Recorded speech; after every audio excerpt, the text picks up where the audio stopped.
আসসালামু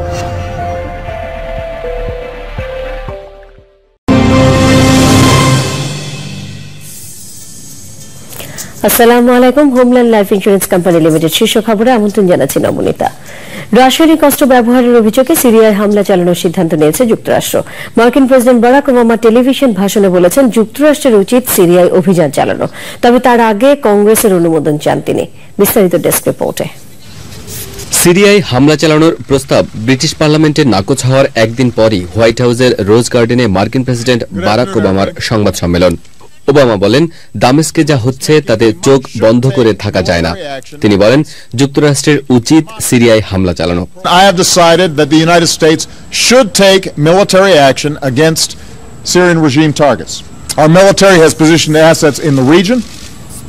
The chairman of the Joint Chiefs has informed me that we are prepared to strike whenever we choose. Moreover, the chairman has indicated to me that our capacity to execute this mission is not time sensitive. It will be effective tomorrow or next week or 1 month. হামলার বিষয়ে কংগ্রেসের অনুমোদন চান Obama. যুক্তরাষ্ট্রের জাতীয় নিরাপত্তার স্বার্থে সিরিয়ায় সামরিক অভিযানের ব্যাপারে অবস্থান নিতে কংগ্রেস সদস্যদের প্রতি আহ্বান জানান তিনি।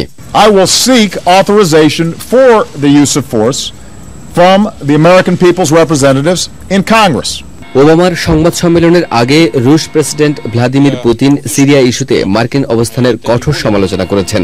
ওদিকে সিরিয়ার বিরুদ্ধে যুদ্ধ ঘোষণার আগ থেকেই ওই অঞ্চলে যুদ্ধের জন্য প্রস্তুতি নিয়ে রেখেছে মার্কিন বাহিনী। তুরস্কের ইনসারলিক বিমান ঘাঁটিতে প্রস্তুত রাখা হয়েছে যুদ্ধ বিমান। শনিবারও ওই ঘাঁটিতে পৌঁছেছে 4টি মার্কিন কার্গো বিমান। সিরিয়ায় সম্ভাব্য মার্কিন অভিযানের বিরুদ্ধে বিশ্বের দেশে দেশে চলছে যুদ্ধবিরোধী বিক্ষোভ।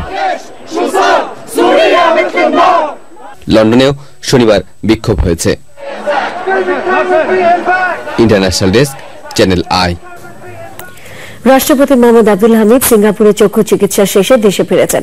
সিঙ্গাপুর ন্যাশনাল আই সেন্টারে চক্ষু চিকিৎসার পাশাপাশি রাষ্ট্রপতি মাউন্ট এলিজাবেথ হাসপাতালে স্বাস্থ্য পরীক্ষা করান। সিঙ্গাপুর এয়ারলাইন্সের একটি নিয়মিত ফ্লাইটে রাতে হজরত শাহজালাল আন্তর্জাতিক বিমানবন্দরে পৌঁছলে রাষ্ট্রপতিকে স্বাগত জানান মন্ত্রিপরিষদের সদস্যবৃন্দ, ডিপ্লোম্যাটিক কোরের ডিন, মন্ত্রিপরিষদ সচিব, 3 বাহিনীর প্রধানগণ, পুলিশের আইজি এবং সামরিক বেসামরিক কর্মকর্তাবৃন্দ।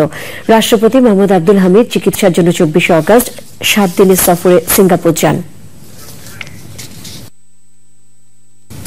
স্বাগতিক নেপালের কাছে 0-2 গোলের হার দিয়ে শুরু হল বাংলাদেশের সাফ চ্যাম্পিয়নশিপ মিশন। এই হারে গ্রুপ অফ ডেথ থেকে বাংলাদেশের সেমিফাইনালে ওঠার সম্ভাবনা অনেকটাই অনিশ্চিত হয়ে পড়ল। কাঠমান্ডু থেকে আরো জানাচ্ছেন সাইদুর রহমান শামীম।